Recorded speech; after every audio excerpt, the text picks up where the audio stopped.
You look so fancy.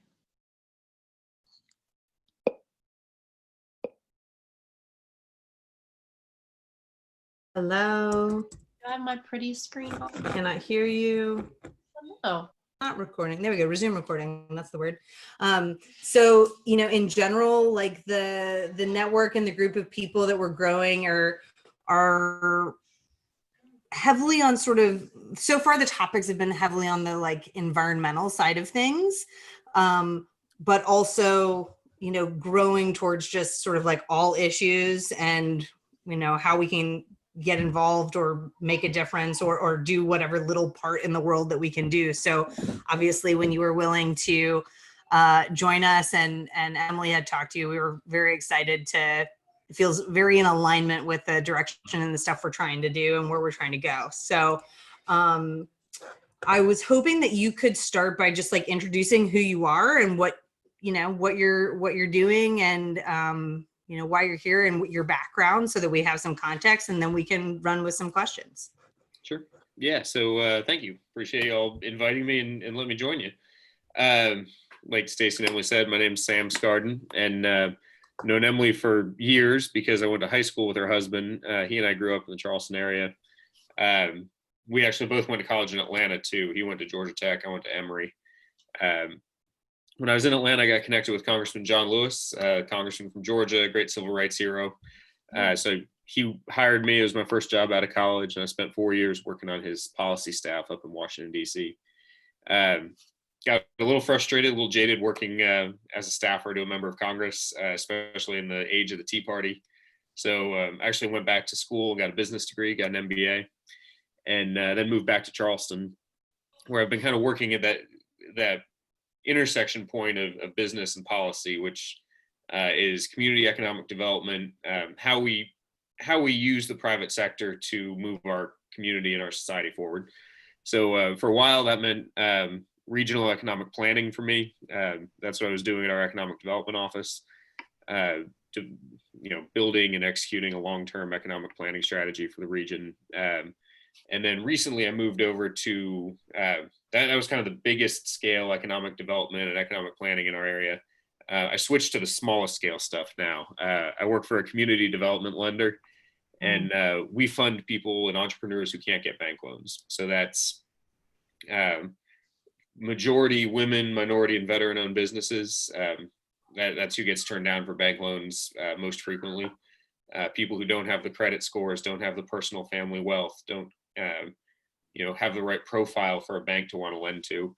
So we take, our mission is access to capital. We're a nonprofit, but we very much function as a financial institution. We make loans to people that banks won't.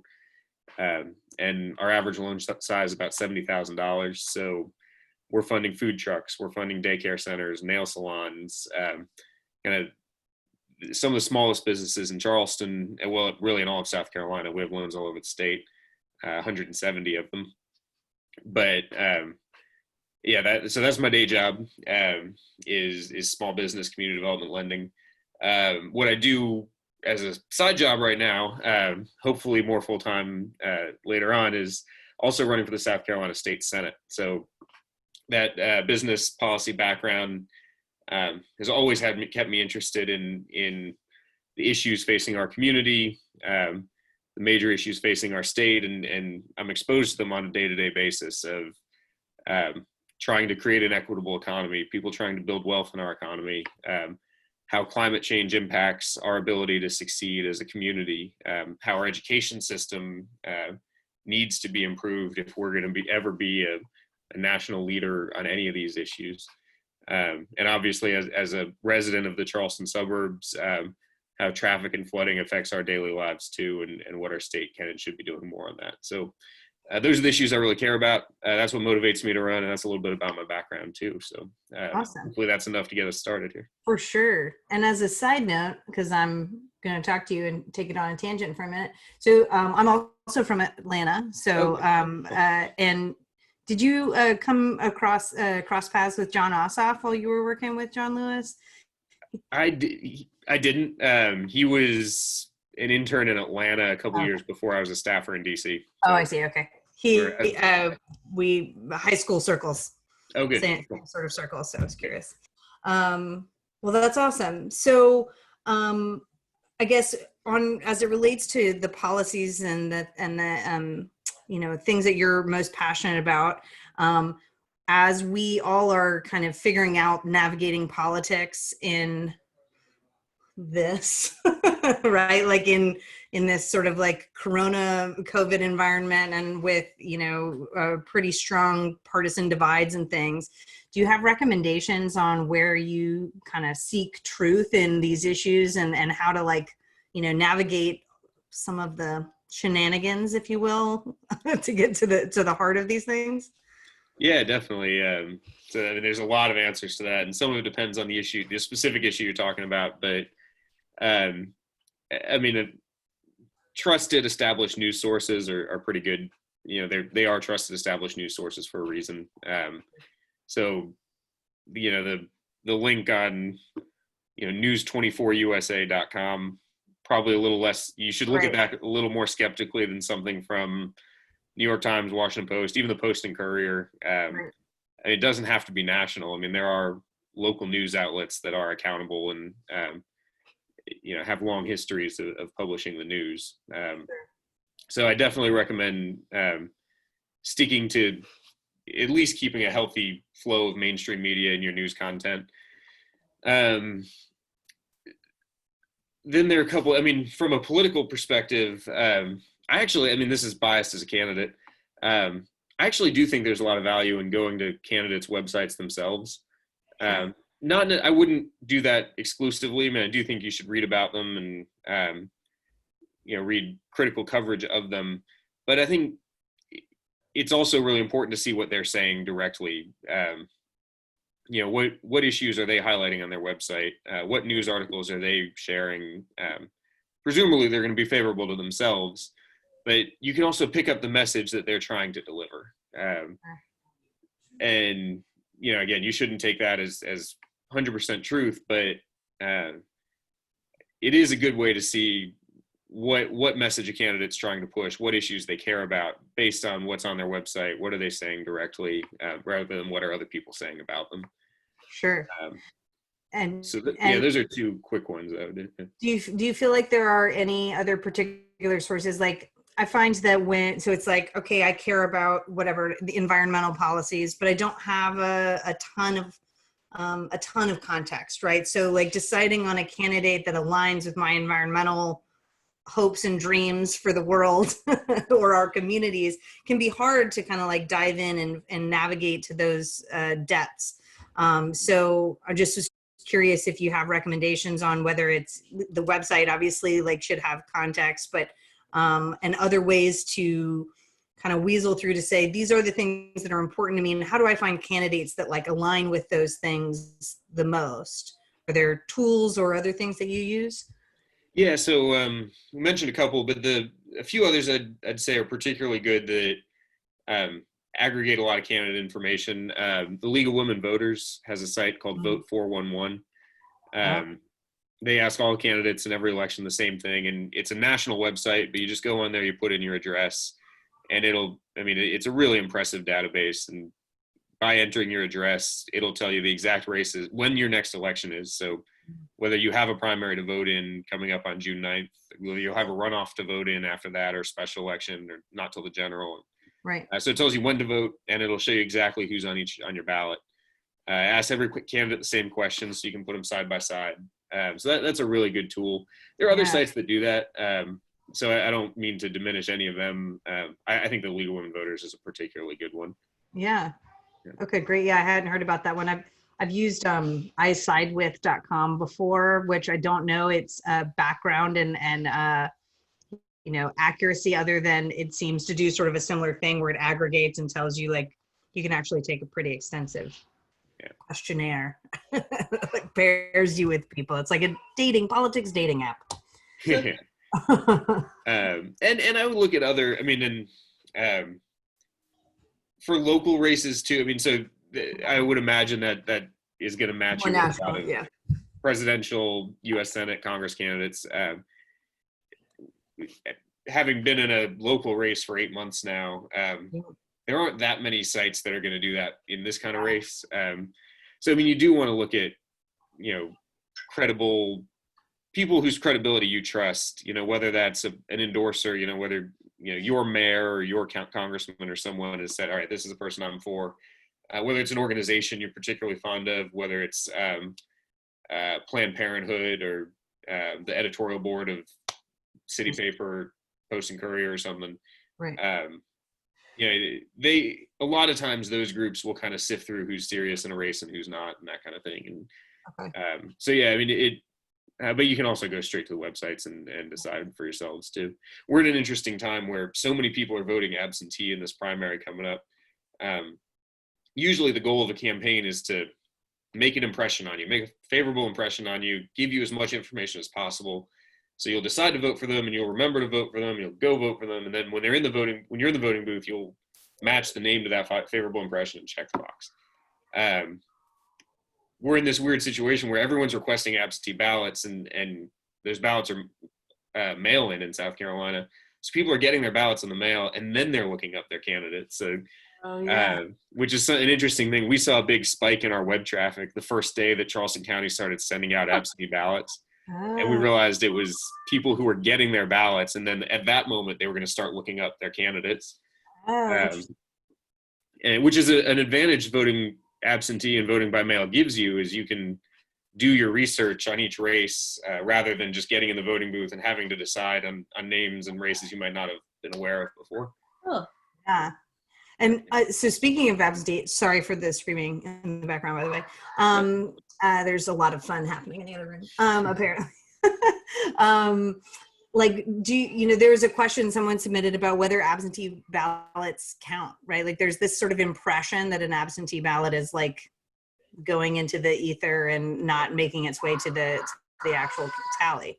Let's nip that in the bud. That's totally untrue. There's no reason to believe that. Absentee ballots are ballots. They count as long as you get them in on time, which you should submit them as early as possible. I mean, usually within your own county, it's never going to take more than 2 or 3 days for the Postal Service to get it to the election office by election day. Right. No reason to wait. You can request an absentee ballot in South Carolina up to 6 weeks before an election. They'll usually mail it to you within a week of that.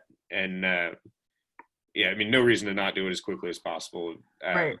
The only way your vote would not count is if you held on to that ballot for, until after election day and then sent it in or something like that. Right.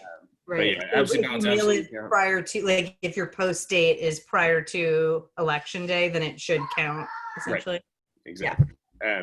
Actually, your post date can even be on election day, which is why sometimes in super close races, you'll see the news not declare a winner because, to get an absentee ballot here, you have to request one and they send you a ballot and the election office is tracking who they send ballots to. So if you've got a race that's down to 200 vote difference or something, and they know they still have 1,000 absentee ballots that they sent out, they haven't gotten back yet, they'll wait a few days to see how those ballots come in before they declare a winner. And usually, not always, but usually absentee ballots are actually the first ones counted, especially if you send them in early enough. So a lot of times, if you're ever watching election results, the first 10 minutes of election result reporting usually are the absentee ballots that came in before election day. You said like the first 10 minutes? Well, I mean, usually the first wave of ballots counted. Yeah. I don't know, election night in 2016, y'all might remember, Hillary Clinton was actually doing very well the first hour after the polls closed.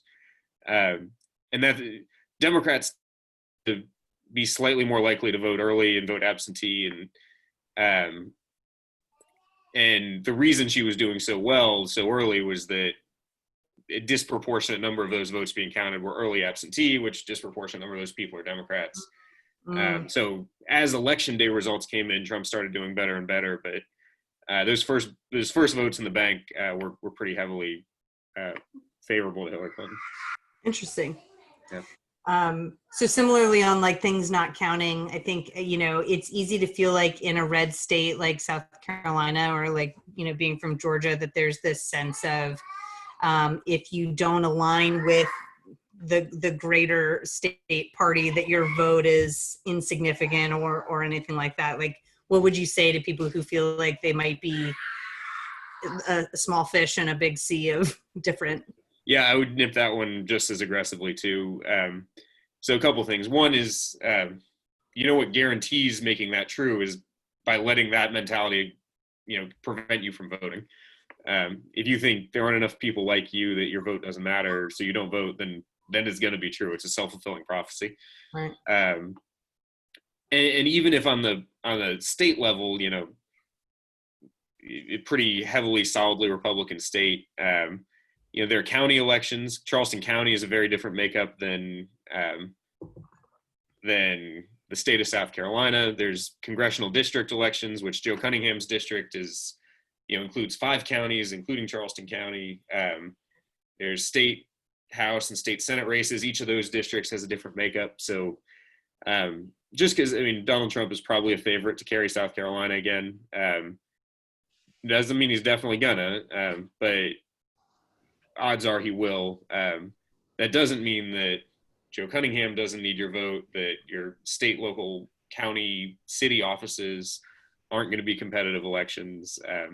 So it really matters up and down the ballot. And just voter turnout in general. The way to get attention of elected officials is to show up and vote. If you have precincts that have really high voter turnouts, I promise you elected officials are going to pay more attention to them. It's just how there's a great quote from movies, All the King's Men. Sean Penn's the governor of Louisiana, and he goes out to this really rural town and just yells at these people and says, if you don't vote, you don't matter. It's a great, So that's interesting. So even just the act of voting and participating in voter turnout, regardless, has its own impact, regardless of who you're voting for, because then there's more attention paid to. Right. One other thing you mentioned, I'll go back to the absentee kind of not counting myth. Again, totally untrue. There is one type of ballot that can sort of kind of count. It's called a provisional ballot. If you do go to vote and something is wrong, you bring your registration card, but you're not on their list for some reason. You bring a voter ID with an old address that doesn't match your registration now, and something happens that's wrong, or some election watcher says, no, that person voted absentee, so they shouldn't be able to vote, but maybe it was just a different Stacey Bailey that voted absentee or something. Basically, if someone challenges your right to vote and says you can't vote, you still can vote. It's just called a provisional ballot. You cast it just like a normal ballot. The difference is you probably will have to go to court the next day to basically prove that whatever reason they said you couldn't vote was incorrect. And so there are hardly ever a ton of provisional ballots. Usually just a few dozen per election per county. But again, those can matter in close races, and you do have a recourse if someone says you can't vote. You can tell them, actually, I can. You got to give me a provisional ballot, and I'm just going to have to go explain to a judge tomorrow that you should count my vote. Right. And you can get the provisional ballot from the workers at the poll? Yeah, every polling location has them. They're just ballots. They just get put in a different stack, a provisional stack. So if you're ever in a situation where you do go to vote and someone tells you can't, tell them that you can. It just has to be provisional, and then you're going to have to go, argue your case in front of a judge eventually. Interesting. Yeah. So one other question sort of in alignment with this that was asked was around what can we do, or what can the general public do to secure voter registration and make sure people vote, especially on June 9th and, a week or two? Yeah, definitely. So I think, talking about how races matter, I don't know if Sarah's in this city council district, but I'm in a city council district that literally had an election decided by one vote. Joe Cunningham won his congressional seat, the first district over here. He won it by less than 1%. If there's not a better argument for showing every vote mattering and showing up to vote, I don't know what is. Elections do get decided by razor thin margins, even in states you might think of as not being terribly competitive. Votes matter. in terms of registering, we do have an interesting problem right now where people tend to register in person. So when they get their driver's licenses, when they're at festivals and church services, places that have, voter registration form just out there, and they catch people where they are, sort of. People going door to door registering people to vote, high school graduations, things like that. None of those are happening right now. So there is actually a little bit of a scary decline in new voter registrations during COVID. That I think is something we need to pay particular attention to, because it's really important that everyone vote, especially young people, because there's a ton of data that says once someone votes once, they're extremely likely to continue voting. You just have to convince people to vote to get registered once and then vote. And once they've gone through the process once, the huge likelihood that it's going to be a pattern for the rest of their lives. So getting people young is really important. When Emily's husband, Trevor, and I went to the Academic Magnet, you have to do a senior community service project there. My senior service project was registering our senior class to vote. Oh, interesting. And the thinking was just get people in the habit of voting early, and then it's going to be part of their identity and what they do. Right. Makes it a lot easier. Yeah. So if you could talk to us a little bit about just like how our state legislature is like shaped, and the district and counties, and how many, like what's our sort of political makeup what's the TLDR that we need to know? Yeah, sure. So a couple of things. State legislature is really important in South Carolina. Long story, but our state constitution is written to have an extremely powerful legislature and a weak governor relative to most governors in the rest of the country. There's pretty ugly reasons behind that. When our state constitution was written back during Jim Crow times, there was a lot of conservative white Southerners had a fear that that there were enough black voters and sympathetic white voters in the state to elect a black governor. So they basically took away a lot of the powers of the governorship and put it in the legislature, where they figured they had a better shot of keeping long-term control. So a very ugly reason why. But the result is we haven't changed that for 140 years or 125 years. And so the state legislature still has a huge amount of power to fund public schools, set policy. They can override a governor's veto with a simple majority. It's, if you want to fund public schools better, if you want to sell Santee Cooper to a utility that has a commitment to renewable energy, those are decisions that are made in our state legislature. And if the legislature wants to do it, there's not a whole heck of a lot the governor can do to stop the legislature from doing things like that. And there are only 46 state senators in South Carolina, which is a relatively small body. The U.S. Senate is 100. South Carolina State Senate is only 46. So right now we've got a 27-19 Republican split. So, but if you flip one seat, it's 26-20. You flip two seats, it's 25-21. I mean, you don't have to flip that many seats for all of a sudden the legislature is really in play. And the control of the state Senate is really in play, and every one of those big votes we talked about is close, and then it's just down to who you can peel off from their parties in the middle, and you can actually get some pretty big things done that way. Wow. So how are all of those seats up for grabs at this point? Yes. So couple things the state Senate in South Carolina is 4-year terms that are up every presidential election. So every state senator in South Carolina is on the ballot in 2020. Okay. And then none of them will be again until 2024. So rare opportunity to flip some of these seats.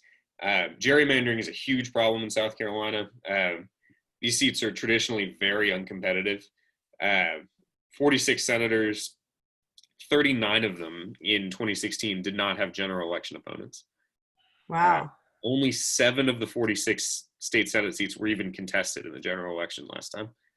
And part of that is a little bit of apathy. The other part is most of these districts are so gerrymandered that, they're so heavily Democratic or Republican that it's not even worth contesting. So the opportunity to flip one of these seats is pretty rare.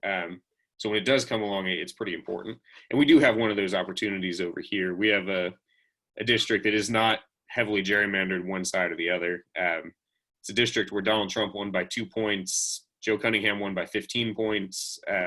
So it's voted Democratic for Congress pretty heavily. It was razor thin for Trump for president. There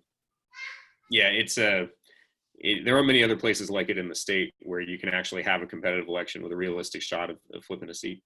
Was that part of your inspiration to run? Yeah. I mean, I appreciate a lot of candidates who run in very difficult races. But I mean, we're here to win. I mean, yeah, this isn't a vanity project to just get our name on a bunch of yard signs. It's this is a winnable race where you can actually make a difference for our state. That's why I'm running. Yeah. And so like, what is your, you mentioned at the beginning that the topics that are meaningful to you, but like, what is the big impact that you hope to have on behalf of South Carolina voters? Education. We have to fix our public schools. It's working in our economic development office. You go around the world talking to companies like BMWs and Volvo, Boeing and Bosch. I mean, these multinational companies that are either have facilities in South Carolina or interested in expanding them, want to create a supplier network here. So they don't just want to build cars here. They want their tire supplier here and their doors and seat suppliers here and everything. You go make your pitch about why South Carolina is a good place for them to be, and you'll get 5 questions at the end. Every single one of them is about the education level of our workforce. Can they do the job? I see the secret is out. I mean, they see the bad test scores. They see all the bad education metrics we have. And you'd be sitting in a conference room in Frankfurt, Germany, and they're asking, so is it as bad as I hear on your education? Am I going to be able to hire qualified workers for this plant you're telling me to open there? Yeah.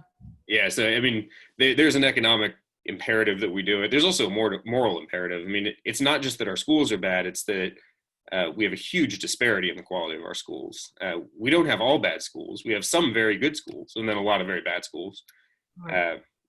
And we essentially kind of just repeat this cycle of, if you're born into some wealth and privilege in a good neighborhood, we have just good enough schools to kind of preserve that for you without ever giving anyone else the tools and ability to reach that life and that kind of income level and quality of life. Right. Yeah. It's having a toddler and, our group of friends is all in that age of having young children. And it's definitely the topic of conversation is like, well, what are you going to do in a couple of years? Where are they going to go to school? It's not like, oh, they're definitely going to go to the school in your neighborhood. It's like, what are you going to do?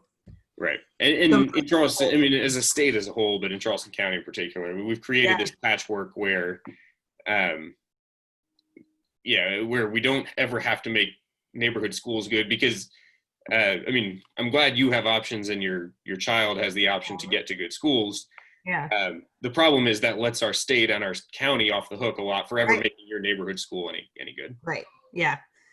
And no one wants to be the like sacrificial lamb necessarily if they have the resources or the opportunities to, so, people don't just go like, yeah, well, I'm just going to power through if I have the alternative. It really takes more than the collective just deciding that they're going to do that for the long term. Right. So I want to make sure that we've got a couple minutes left for questions, but I do have a couple more that have come in. So going back to the news and, valid sources conversation from a bit earlier. Sarah was asking about like, what is your perspective or how do you feel like we can combat the whole idea of like fake news or like people who are spreading news that is not from a valid source, but that they believe is a valid source, whether it's just a heavily biased one way or the other, news source. Like what's your sort of perspective on that? Yeah, it's tough. I mean, if I had all the answers, then I'd already be in the state Senate running for something else or something like that. Just curious on like, how you're having those conversations being someone who's, more in it and educated on these kinds of things than the general public. I mean, I think one reason fake news has taken off, and the term fake news I'm using is not Donald Trump's definition of it, where just critical reporting is not fake news. You know, these are bots and people who are writing stories intentionally to create false information that kind of divides us and drives us apart. Yeah. The problem is there's a confirmation bias. I mean, what those are playing on is, you know, you believe something, you like a politician, you like an idea, you want to see some news stories that confirm that. You want to know other people that you are validated in that. So, I mean, it's tough because what you end up doing is it further entrenches people. So, I mean, I think the only way to break out of that is, I mean, it's hard to just yell at someone to come out of their trench because that tends to push them farther into it. I mean, I think you got to talk to people one-on-one. I mean, if you see friends and family doing it, use your personal relationships to, and don't do it in an adversarial way, because again, that sends people back to their corners. But tell me why you believe that. Why do you feel that way? Talk about something other than politics first, you know. I have a neighbor who's the biggest Trump fan in the world, and we see each other grilling all the time. And I was talking to him yesterday. I mean, we just shot the breeze for 45 minutes before we even touched anything political, just to remind ourselves that we have a lot in common and that we don't have to be adversaries. And then, you know, just come in with a very open mind. Why do you think that? Why do you believe that? Have you considered this? Have you looked at that? And even if their responses make your blood boil, you can't lose it. You got to keep your cool. And some people are just never going to agree with you. But the best thing you can do is encourage someone to kind of think outside the box. And right. Because if someone's sharing a fake news article, chances are there's a whole lot going on there, more than just saying, hey, fake news, you're bad for sharing that and all that stuff. Right. That's never going to change their mind. Yeah, no doubt.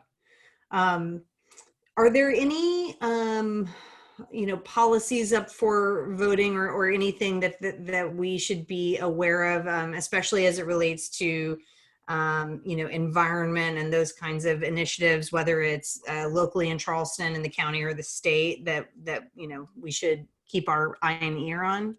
Yeah, I mean, I'll give you two separate answers to that. One is the most immediate answer is the state owns Santee Cooper, which I don't know how many of y'all familiar with the kind of power company fiascos that have been going on in South Carolina for the past 5 years. But going back to the New Deal 80 years ago, when Franklin Roosevelt was president, and one of his economic initiatives was to kind of lift us out of the Depression by building a lot of things and spreading electricity all over rural areas. We ended up with a lot of state-owned utility companies. Santee Cooper is one of them. And Santee Cooper made a lot of terrible bets and bad investments, and it is hopelessly in debt now. So despite being state-owned for the last 80 years, we basically, as a state, are trying to sell a power company right now. And there are proposals to keep it state-owned. There are proposals to sell it. There are hybrid proposals where the state would hire a management company but would still own it, and all kinds of stuff. We're talking about where we get our power from. I mean, that is, we operate coal power plants in South Carolina. We don't have a huge investment in solar and wind that even just neighboring states like North Carolina and Georgia do. This is an opportunity. I mean, as we're sorting through how we're going to manage this state-owned electric utility, if you really want to move South Carolina forward on clean energy, clean power, that should be a criteria for what we do with this company, and not just necessarily the highest shareholder value, or which obviously needs to be a consideration, but which of these plans is going to get us closest to a clean energy future. That's a really big issue, because there's never going to be another opportunity like it. If we sell Santee Cooper, it's not like we got another one in our pocket we can sell later or change energy policy on later.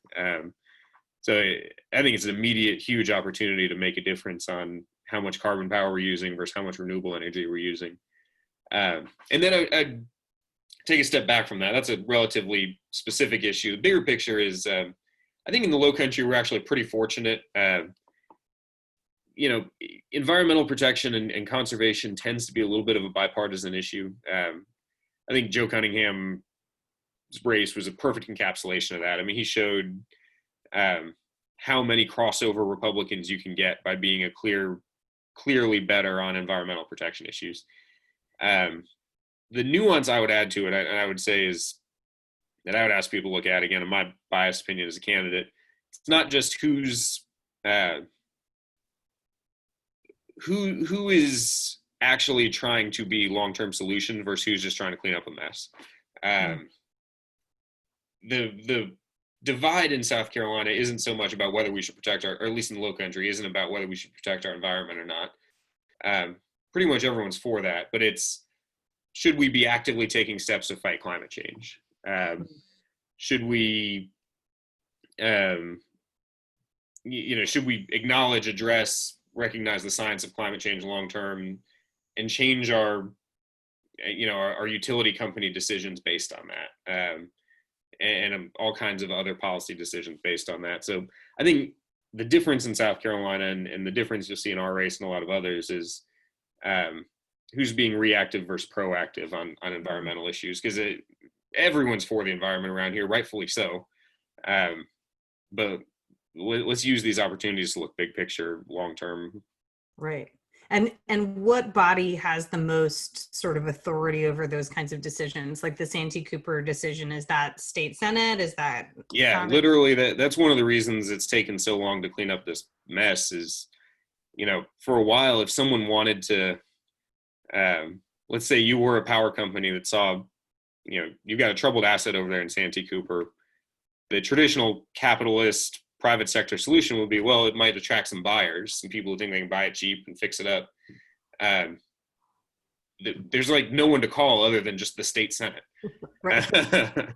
And so finally the governor and the state Senate appointed this commission, at least a subset of people that can actually manage this process. But no, that is, a benefit and a flaw. It's a very democratic ownership of Democratic little d, as in, right. The people of South Carolina own that, but that creates a lot of logistical problems for, all right, how are we going to manage the business side of this? Because right now there are 46 CEOs and they're all in the state Senate.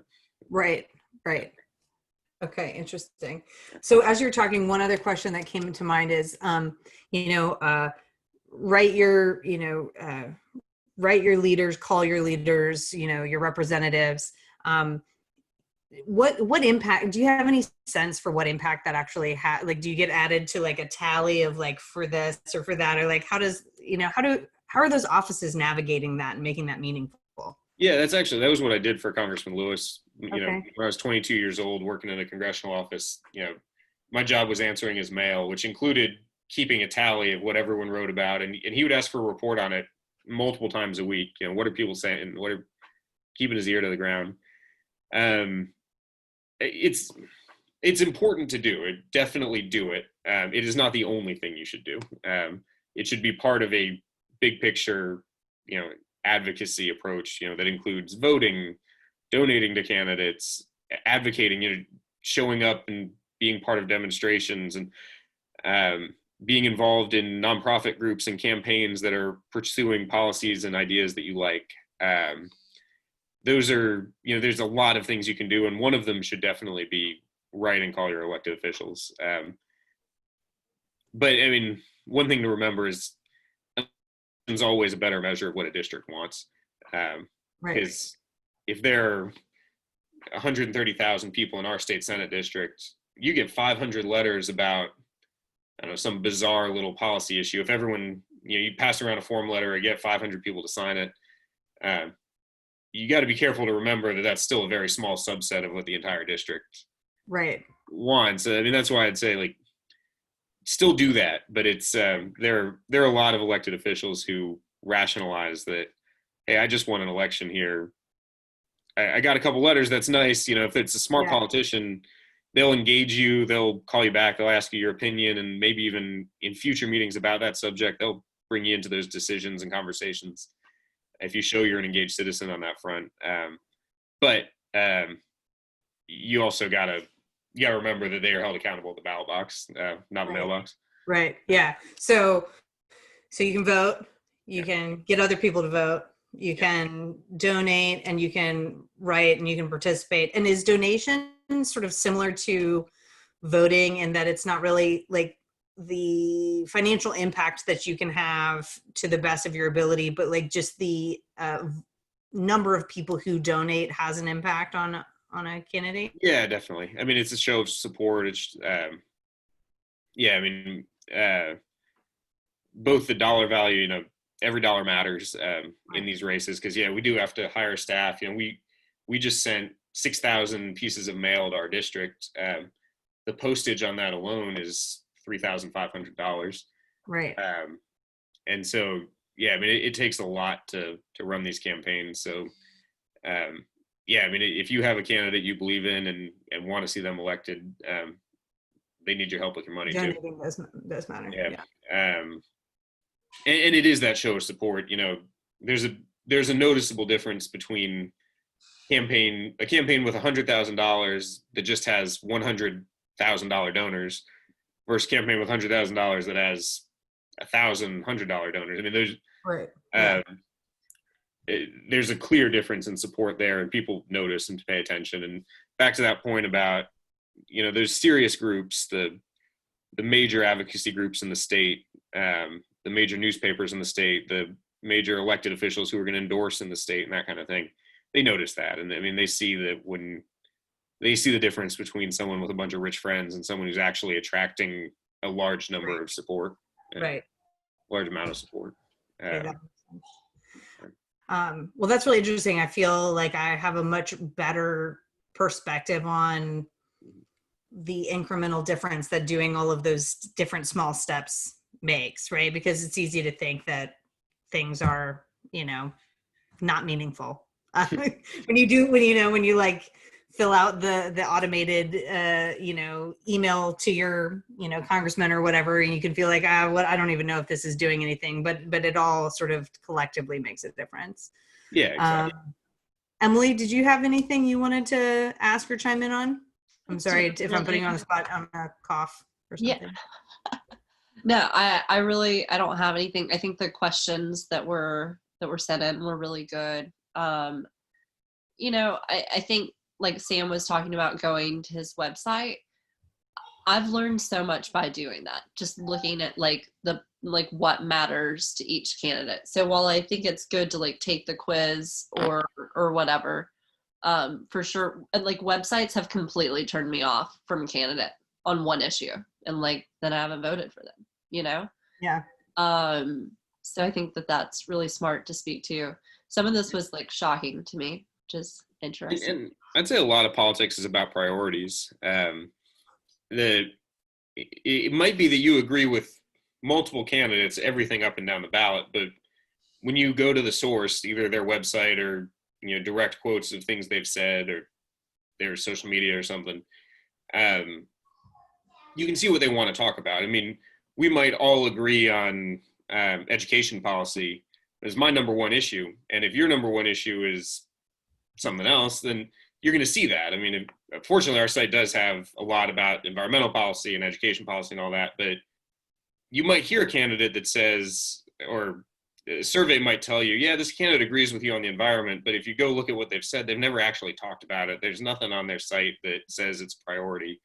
They might vote the right way, but they're not going to be any kind of leader on making the things happen that you want to see happen in the state or country Right. that you're talking about. But it's up to you to kind of cross-reference that information. And I think that's where sometimes it gets a little bit overwhelming. Like, how much research and cross-referencing am I going to do for my one little tally vote, and if it's meaningful or not, right? So knowing the impact that your votes have and the value of the time to take to make sure you're casting it in a way that aligns with your values is important. And Katie, just because I can see you, I don't mean to put you on the spot, but good to see you, Katie. Katie actually works within the city, and does a lot of stuff regarding the environment and whatnot. And so, Katie, I'd be interested, is there anything that is coming down the pipe on the city's perspective going into the June 9th election that anybody should know about? Not for this election that I'm aware of. Yeah. I think our big ones, like Sam was saying, like city council elections are always really close. Yeah. So I'm always trying to encourage people to get out and vote for those and get registered for them. 'Cause it Right. makes such a big difference. And I mean, we were pretty lucky that council just started, got a pretty good flip this last election. So But Yeah. one of those races was like, it was decided by 25 votes, I think. yeah, it's crazy. Yeah. Local elections are potentially more directly impactful and significant to your individual space, right? Like, and For sometimes sure. it's for people to overlook. I'd throw one more thing in there that we haven't talked about yet, but gerrymandering. We hit on it a little bit with how uncompetitive our districts are. South Carolina is just so deeply gerrymandered, and what it does is it just keeps the same people in power over and over and over. And you only get one chance every decade to change it because they only do it after the census. So 2020 is a census year. 2021 will be a redistricting year. It's an issue that we should hold more candidates accountable on. Is there are 4 good government issues like nonpartisan independent gerrymandering versus having partisan elected officials essentially pick their own voters, and even it's true at the state level in our state senate, state house. It's even true at our city and county levels. Some of the county council districts are just absurdly gerrymandered. And then, of course, the national level, U.S. Congress. If you look at a map of Joe Cunningham's district, it's silly how gerrymandered It is crazy. Yeah. Well, I thought I for sure was in his district, and we're just like cropped out of the bottom of it. Yeah. Wow. And the effect of that is you just get these entrenched incumbents who have very little accountability. I mean, elections are supposed to be the mechanism for accountability in a democracy. And Right. you're setting up a system that election's never going to be competitive, then you're just inviting, entrenched, corrupt, out of touch politicians. Everything people hate about politics is enabled when you don't have competitive elections. Right. Yeah. Well, so what can we do when it comes to gerrymandering? Yeah, I mean, I think it's an issue that we need to elevate the importance of. So, I think it's something that every time you can ask a candidate in 2020, ask them. I think it's something a process that should have light shed on it. So when there is a new state senate, state house elected, it's going to be one of the first things they take up in 2021, which conveniently is 4 years before the next election. So people tend to forget.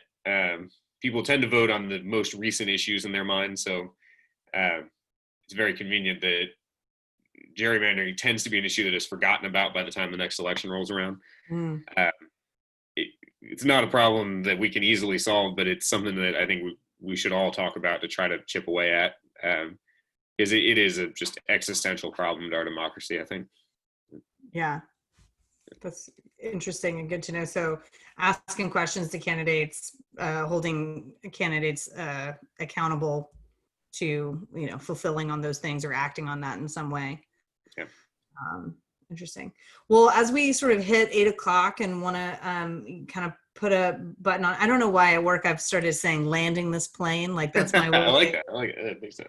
It's making me giggle. And so every time I end a Zoom meeting, I'm like, let's land this plane. Are there any, go somewhere? Yeah, it's because I'm trapped in my house, so I'm thinking about travel. Are there any final thoughts or words of wisdom, or anything that you want to sort of get out there? I know we have a small group tonight, but we've recorded this and are hoping, if pending approval from everyone involved, to be able to use this and send it out. So, is there any final button you'd want to put on what you'd want everyone to walk away with? I just think, first of all, I applaud all of y'all for coming together as a group and trying to get involved in a lot of these issues. I would say, get directly involved with some of them. Talk about a lot of environmental issues, whether it's a campaign of a candidate you like on those issues or a nonprofit that's doing work you like on those issues. Everyone needs volunteers. Everyone needs active champions, whether it's a nonprofit and someone on their board, someone who's rolling up their sleeves and doing the work with them. I think one of the best things you can do is support these causes directly. So it's interesting. I'm doing a call tomorrow night with a group that's trying to get young people involved with campaigns and stuff, and which is good, but I'd really like them to just get involved with our campaign. Right. Like I got lots of volunteer spots to fill. Yeah, exactly. And so, I mean, do that. Like, I mean, as you kind of explore these issues, find some organizations that, I know Emily does this a lot with her mentorship program that I think is really cool. But yeah, find a few things to just really dive into, because each of these issues, each of these organizations, they need people who are just like true champions and working hard for them. So that's one of the best ways to make a difference on it. Yeah, versus spreading yourself thin. Like pick a thing and dedicate yourself. Yeah. Great. Well, if anybody on the call has any final questions, I haven't seen anything come in the group chat, so I'm cool to wrap up. I really appreciate you, Sam, spending your time with us. This has been very informative, and I really enjoyed the chat. I hope everyone else did. I want to say thank you to Sam as well. I also want to say that whenever I've had a political question, pretty much in the last decade that I've known Sam, I've always reached out to him. He's given me a very open and honest answer, not sided one way or the other. Normally has a lot of history to it too. And so if he is in your district, and even if he's not, or you know someone in his district, I would definitely support reaching out to him, asking more questions, checking out his website, and learning more about him. Have to give you a little bit of a pull there, because you've meant so much to me, like these past several years in that way. I feel so much more educated being your friend. You make me smarter. Oh, Really nice of you to say. Thank you. that should go on your site. Feel free to reach out directly. Sam at samskardon.com is the easiest way to do it. And the website's just samskardon.com. So thank you. That was really nice, y'all. And thanks for including me. Thanks for saying such nice things, Emily. And let's keep talking down the road. Sounds good. Thank you so much. Thanks, Katie. Thanks, Jeremy. Appreciate it. Thanks, Jesse. Bye, everybody.